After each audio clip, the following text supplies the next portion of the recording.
Професор доктор Златко Николовски, универзитетски професор кој подолго време се занимава со истражување на миграциите и македонската диаспора, кој е воедно и председател на Сдруженијето на граѓани Нов контакт Македонија, е мојот вечерашен гостин во студиото на Македонското радио, Радио Македонија. Добро вечер.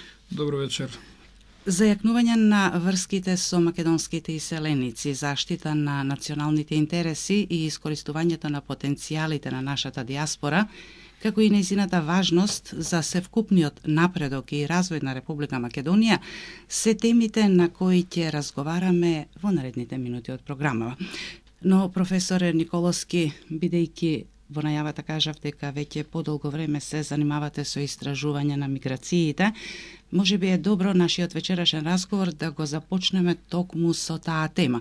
Познато е дека миграциите во современи услови стануваат многу актуелни со сите случувања на глобален светски план. Па како Македонија се соочува и се справува со овие предизвици? Па како и многу други земји во светот, и Македонија не може да биде имун од овие процеси, односно да биде изолирана во смисла да ги избегне сите тие рути на движење и слично, од причина што и географската положба на која се наоѓа Република Македонија е мощно интересна за граѓаните кои едноставно сакаат и се движат да стигнат што побрзо према европските држави, особено од државите на Блискиот Исток кои после 2010 година ги задесија воени состојби и несакани воени действија. Едноставно Македонија се наоѓа на таа рута, на тој пат на голем број на мигранти и останува добро да се организира, да го изменаџира тој процес. Се разбира во координација со земите на Европска Унија, од причина што знаеме дека бројките на мигранти не се веќе десетици илјади, туку се мерат во стотици илјади, па дури и последните проценти кажуваат дека се работи за веќе милион мигранти, од кои најмалку половината поминале низ Република Македонија. Република Македонија на тој план има преземено, преку своите институции соодветни мерки за менаџирање на тие процеси, зајакнати контроли на граничните служби, координација и соработка најпрво регионална, а потоа и соработка со европските држави, се со цел да се канализира тој бран и да се стави под една континуирана контрола со цел обезбедување на безбедноста на нашите граѓани во Република Македонија. На почетокот тој бран беше многу голем и едноставно некако се дозволи од причина што јужниот сосед не сакаше соработка со нашите служби, па тој бран беше некако неконтролиран низ рутава, низ Република Македонија поминува лица и кои не се од државите на воените действија, но во последниот период во координација со Фронтекс, со Европската Унија и нашиот јужен сосед презема мерки да се пропуштаат само лица од Афганистан, Ирак и Сирија, онаму каде што има навистина воени действија, така е. Да. Што се однесува до менаџирањето на миграцијските процеси, Македонија се соочува и со уште еден предизвик, не само со менаџирање на оваа голема мигрантска криза која ги задеси и другите држави на Балканот. Малку и поодамна Република Македонија презема и други чекори за ставање под контрола и на движењето на одредени наши граѓани кои беа во еден вид и, да не речам, под наводници лажни азиланти во земите на Европската Унија, односно економски мигранти кои сака лесно да најдат работа, но знаеме дека економскиот азил едноставно не се дозволува во земите на Европска Унија, така да дури во одреден период Република Македонија направи и поголеми чекори, направи дури и законски измени на законот за граничен надзор, законот за патни исправи и слично, па дури и на кривичниот законник, од причина што имаше инволвирано одредени лица кои беа организатори, да не речам и извршители на измами према наши граѓани, дека лесно ќе можат да им помогнат за да најдат работа во Европа. Многу од нашите граѓани, претежно од ромска, па и од македонска популација, беа измамени дека лесно ќе најдат работа во европските држави, но се соочија со законите на Европа и беа вратени во Република Македонија. Едноставно беа изложени на големи трошоци, трауми, стресови и слично, но земите на Европска Унија, Германија и, да речеме, другите земји каде што има најмногу мигранти, ги вратија назад. Така да, особено пак сега, кога тој бран на мигранти е многу голем, мислам дека тој ризик на нелегално движење и злоупотреба на престојот е зголемен, така да не им посакувам на граѓаните да нелегално престојуваат во земите на Европска Унија. Добро, тоа и малку го наруши угледот на Република Македонија во странство, но се чини дека тоа е зад нас, нели, на некој начин се справивме со тој веќе под проблем. контрола. Не е само Република Македонија во прашање, сите балкански земји, да речеме и Србија. Ако е земеме, па дури еве и Република Косово, Албанија, бранот беше така голем, поширок беше така да, но Република Македонија можеби прва презема веднаш чекори околу измените на законите и ја стави под контрола таа ситуација. Професоре Николовски, сега да се навратиме на темата која што првично ја најавив пред да го започнеме разговорот. Колку македонската диаспора е поврзана со матичната земја, Македонија?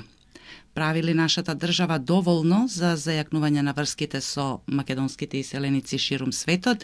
И што е потребно да се направи на институционален и системски план за поквалитетно поврзување на Република Македонија со диаспората?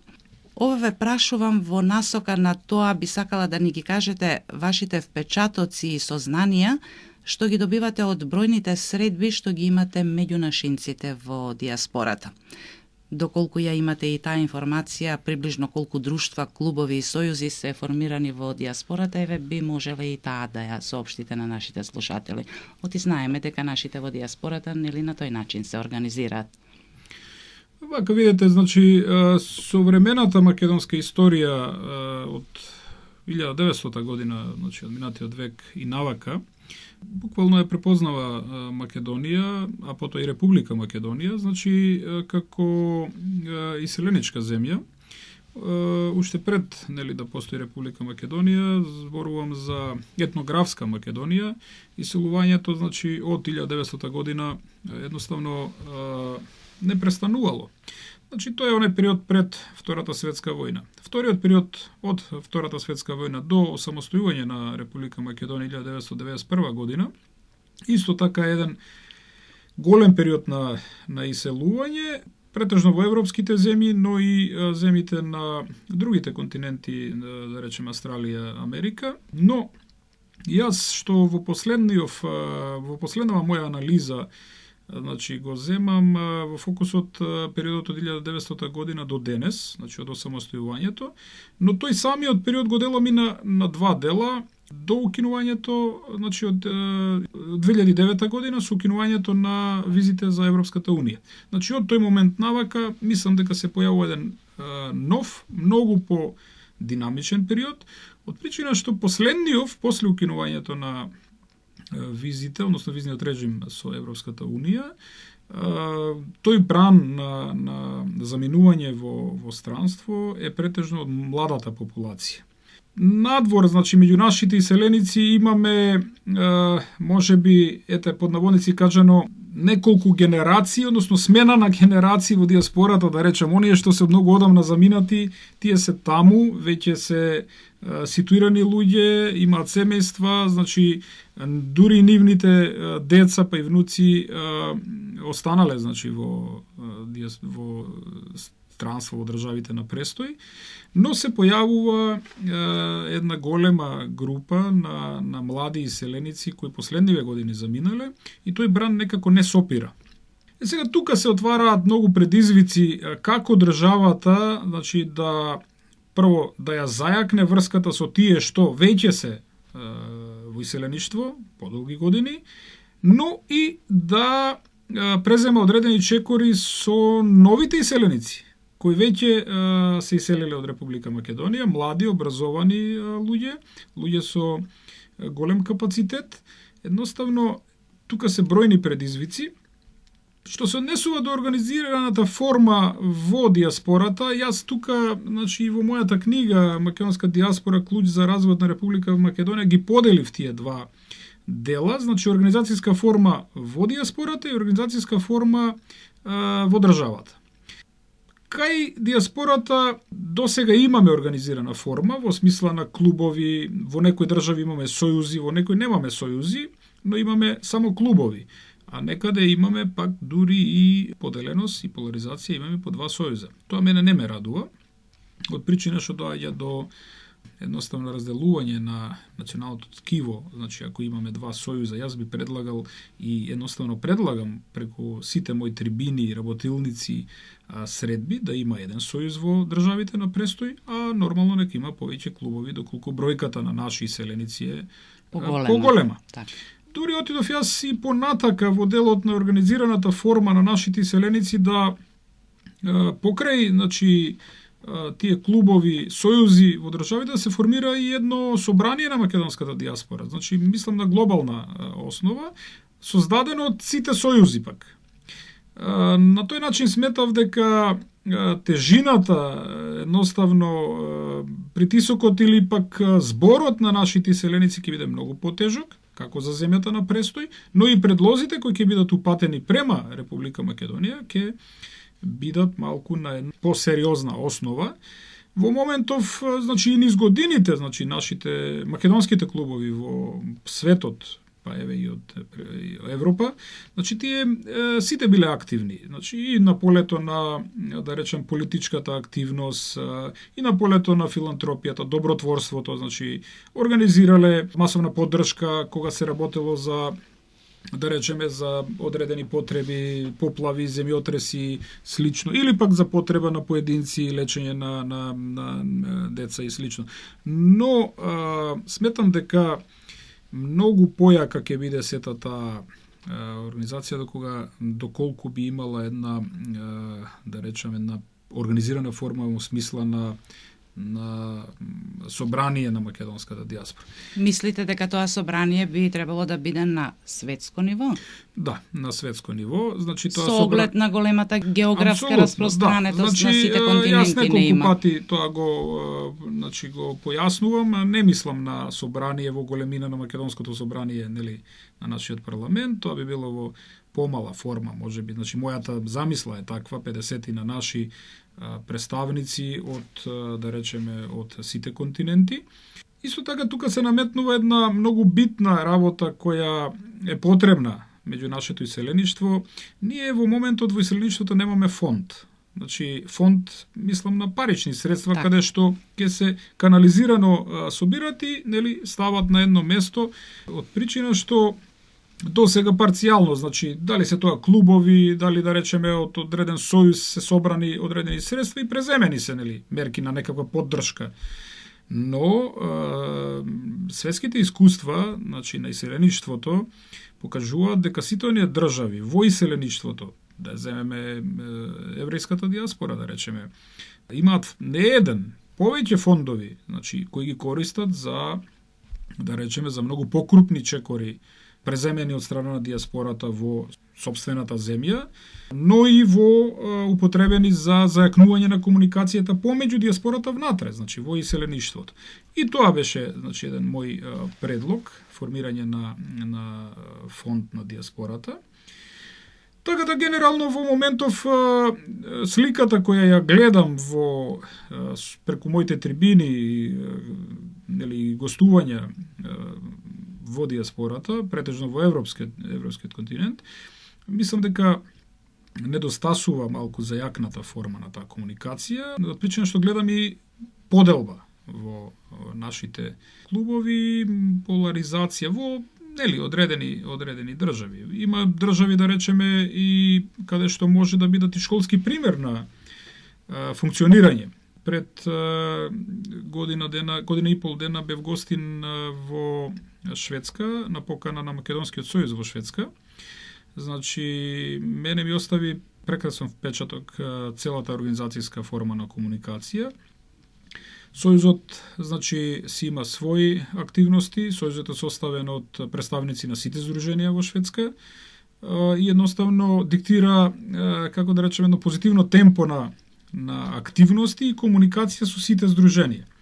Така да си има представник од секое здружение во Сојузот и нели со свој мандат истите преземаат одредени мерки како во земјата на престој, но и према земјата на потекло, према Република Македонија, дали упатуваат одредени известувања, заклучоци на своји, да речеме, состаноци што ги донеле и слично, но дефинитивно е добар пример за комуникација на некој начин. За комуникација помеѓу нашите иселеници. Од она што досега го говорите, професоре Николовски, очигледно е дека македонската диаспора е повеќе слојна, во смисол и на периодот на иселување од Македонија и географската распространетост, што во поново време е поразлично од претходниот период.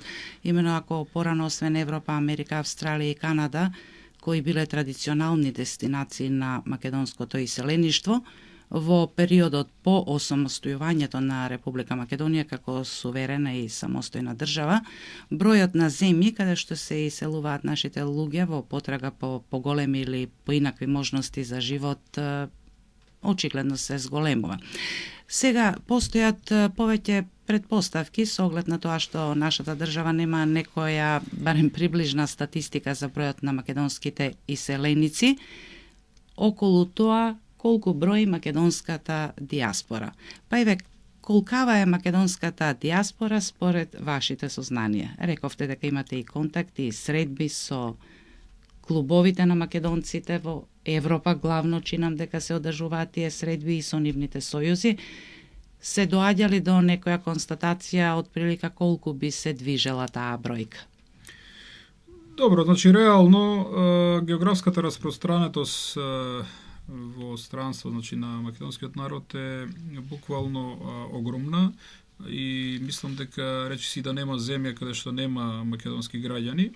Значи не само во Европа, Америка, да речеме Австралија, Канада, Америка претежно, нели, кога ја спомнуваме, мислиме на Северна Америка, во така, Јужна Америка, држави главно, во Јужна Америка, значи на јужниот континент во Америка има многу наши иселеници кои исто така одамна се заминати, Аргентина, па и во Бразил, но веќе имаме една бројка на наши иселеници во Јужна Африка, во Јужноафричката република, во Јар, во Јоханесбург, во другите градови долу. Значи, буквално, да речеме, последниот период да нашиве нови, да речем, иселеници пронаоѓаат нови дестинации и на далекиот исток, но и во, ете реков, во Јужна Африка. Генерално, кога зборуваме за статистичката бројка, колку не има надвор, значи не можеме да со прецизност да ја кажеме, од причина што сме немале попис на иселеништвото.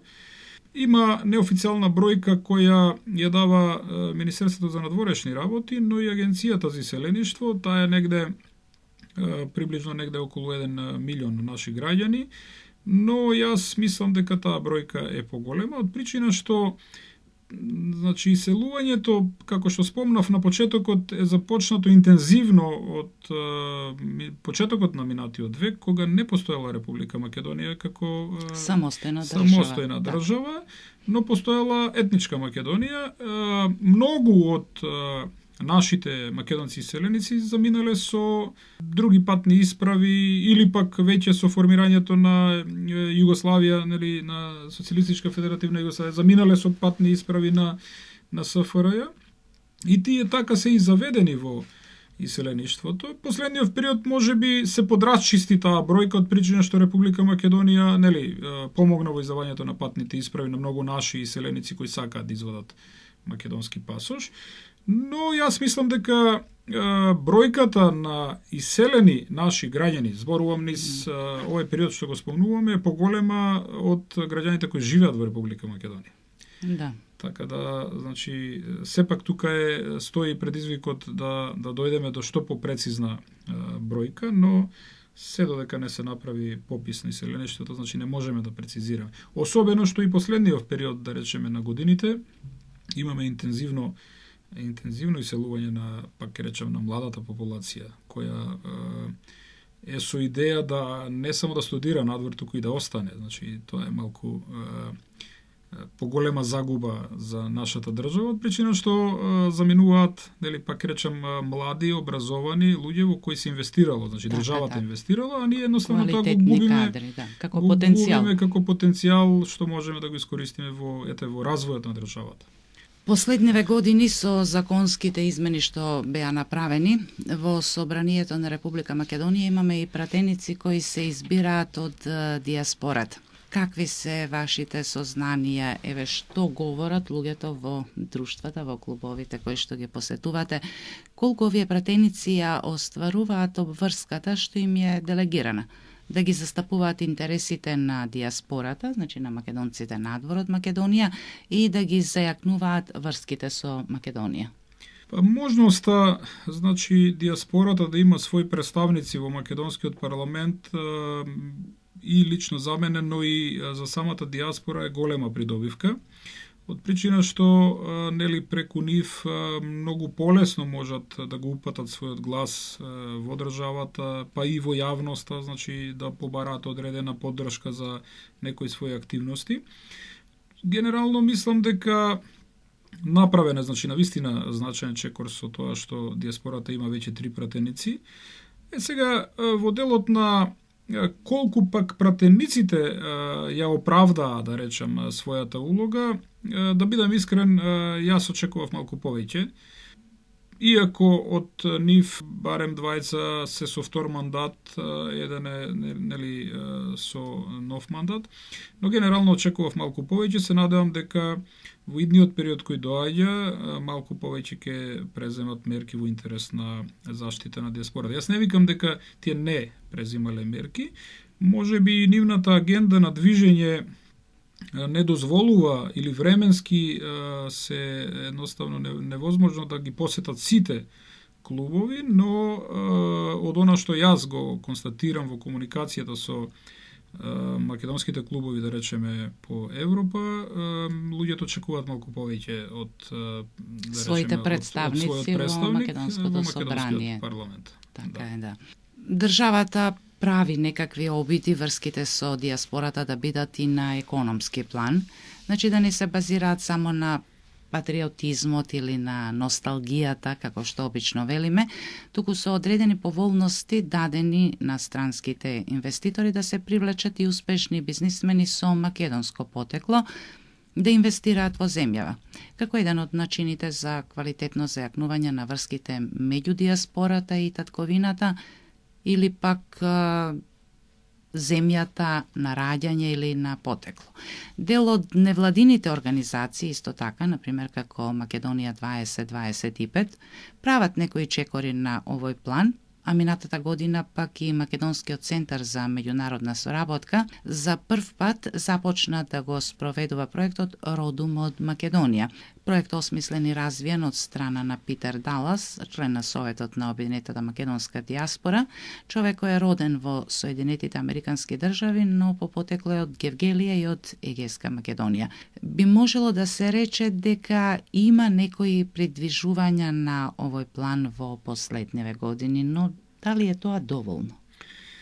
Јас мислам дека се уште не е доволно тоа, иако да речам дека има придвижување на тој план, не само од страна, рековме, на државата, туку и од невладиниот сектор, Република Македонија, но и невладени организации кои се од диаспората. Формирани таму, да. Значи, веќе имаме истакнати невладени организации, ја спомнавме Обединената македонска диаспора, наши, да речеме, сојузиеве и иселенички организации низ Европа, кои се мощно активни и преземат низа чекори, значи, за да на некој начин и економски воспостават линк со државата, но сметам дека се уште тоа не е на нивото на кое треба да биде. Едноставно прашалникот се уште стои, дали се работи за довербата, дали се работи за можеби еден период во кој се најде Македонија кризен, погоден од светските збиднувања и економски кризи во светот. Значи во моментов Јас не викам дека нема, значи, инвеститори, има, но таа бројка не е толку голема за да тоа се осети така и да едноставно јавно се посочи да еве овој капацитет е буквално од диаспората. Инаку има примери, имаме ние бизнисмени тука кои претежно од европските земји кои се вратиле и инвестирале во Република Македонија, но јас очекувам во наредниот период малку повеќе интерес од нашите селеници во Америка и во Австралија. Во моментов мислам дека тоа ниво не е посакувано од моја страна како што би сакал да го видам. Она што ме радува во моментов има, значи, неколку невладини организации, претежно, значи, го спомнавме Македонскиот центар за меѓународна соработка. Значи, тоа е една јака невладина организација во Република Македонија, која, нели, досега за овие 20 години додека постои, има реализирано навистина многу проекти. Она што сакам да го потенцирам во последниот период, дава поддршка пак за други невладини здруженија и проекти кои се од најразлична природа. Во тој контекст, Македонскиот центар за меѓународна соработка во координација со проектот на Швајцарската агенција за развој и соработка, Civica Mobilitas, значи за во интерес на поддршка на граѓанското општество во Македонија, заедно со НИРАС од Данска, значи реализира еден многу голем проект кој опфаќа развој на граѓанското општество, но тука влезе и прашањето со миграциите и диаспората. Центарот за информативна и логистичка поддршка на граѓаните Нов контакт Македонија, каде што сум јас, нели, председател, како здружение на граѓани регистрирано во Република Македонија, конкурираше со свој проект поврзан, нали, за зајакнување на комуникацијата со македонската диаспора, претежно во европските држави, односно конкретно ќе започне во Швајцарија. Значи доби поддршка од Civica Mobilitas и Македонскиот центар за меѓународна соработка и истиот планираме да започнеме со реализација со почетокот на оваа година, најпрвен тука во Република Македонија со одредени активности за зајакната комуникација, потоа во Швајцарија. Проектот ќе трае 10 месеци и е поддржан, значи, генерално од Македонскиот центар за меѓународна соработка преку Civica Mobilitas, рековме, проект на Швајцарската агенција за развој и соработка. И тоа е она што мене ме радува особено, значи покрај одредени државни проекти кои, нели, преку Министерството за култура, евентуално преку Агенцијата за Да, иселеништво. Агенцијата за иселеништво, значи дефинитивно се појавуваат и, да речеме, поддршка од невладини, граѓанскиот сектор. Така да се надевам на можност за да таа комуникација со нашите иселеници ја зголемиме и евентуално доведеме до развој, па можеби ќе се родат и одредени комуникации за некакви економски, да речеме, вложување или слично во Република Македонија. Вие сте заговорник на идејата за носење на закон за диаспората и формирање Министерство за иселеништво или за диаспора, како што веќе постои во многу земји. Колку според вас, професоре Николовски, ова би помогнало во унапредувањето на врските со диаспората? Еве рековме дека вклучувањето на невладиниот сектор во зајакнувањето на тие контакти и врски може да биде од големо значење. Тоа е кај нас нешто ново што последниве години се развива, но колку едно вакво формално, да речам, регулирање на тие односи би било од полза? Спомнавме дека идејата за зајакнување на комуникациите на врската со македонската диаспора има два дела од една иста страна. Едната е, значи, македонското иселеништво, каде што спомнавме организацијска форма во смисла на сојузи, во смисла на собрание, нели, на нашите иселеници. Другата, без која не може тоа да функционира, значи дека треба се направи една мала измена во организацијската форма на институциите во Република Македонија. Она што и Уставот, значи, го дозволува, па дури и наметнува одредени обврски преку член 46, е дека во интерес на развојот на државата треба да се градат и нови институции. Од тој, значи, основ, значи јас предлагам и закон за диаспора, закон како административен, значи институционален акт кој ќе зајакне таа комуникација и на здрава основа ќе ги постави сите прашања, односно разреши сите отворени прашања со македонската диаспора, без разлика на политичката структура која во моментот се наоѓа во Република Македонија. Значи, со законот ќе се зацврсти таа комуникација и нема да има ризик од намалување на комуникацијата со промената на власта. Значи, ние сме сведоци дека низ ова наше развивање демократско во Република Македонија доаѓале едни па други различни гарнитури на власт. Некои од нив повеќе сакале да комуницираат со диаспората, некои помалку. Тоа треба да застане и треба фактички со законот да се зацврсти таа ситуација едноставно на трајна основа и да се докаже дека диаспората е нераскинлив дел на македонското општество и на македонската држава и едноставно да се разрешат прашања кои се од, да не речем, малку и од оперативна природа. Зошто тоа го кажувам? Во моментов, да речеме, имаме отворена поддршка можеби од и владата, институциите дека се помага на македонската диаспора. Но одредени технички прашања се сепак пак отворени. Ние имаме иселеници кои ќе дојдат во Република Македонија, повторно чекаат за патна исправа, на шалтерот со сите други. Гужвите ги осеќаат во летото, издавањето на патните исправи, касни и слично. Зошто да нема, моje гласно размислување, зошто да немаме еден шалтер посебен за нашите иселеници? Зошто да чекаат? Зошто да мора поднесувањето на патната исправа во Битола, а земањето на пасошот во Скопје да биде? Значи, тоа се технички прашања кои буквално го усложнуваат животот на нашите иселеници. Ако сме ние сведоци по европските земји дека за своите граѓани имаат своја лента за да влезат во државата непречено без чекање, зошто да чекаат нашите иселеници? Пошто тие се специфична категорија. Тие едноставно понекогаш немаат време за чекање. Да речеме дошле да средат некакви административни активности за ден-два, да ја променат патната исправа и едноставно да заминат со врзани летови со авиони и слично. Значи, тие се тие прашања за кои јас зборувам. Исто така ќе ви кажам еден мој друг предлог кој за волја на вистината во предизборието некако беше спомнат од поединци, инаку беше тоа мој отворен предлог да се формира инфоцентар во Министерството за надворешни работи. Па дури и дежурен центар да се формира. Имаме ние наши граѓани кои имаат потреба од таа комуникација со Министерството за надворешни работи, од причина што ние немаме Министерство за диаспора. Значи, тоа Министерство со својот сектор за национални приоритети постои ради нив, значи, и треба да биде на контакт на нашите граѓани. Имаме граѓани кои живеат во држави каде што имаме временска разлика, да речеме, со неколку часови каде што кога тие имаат потреба кај нас не работи Министерството.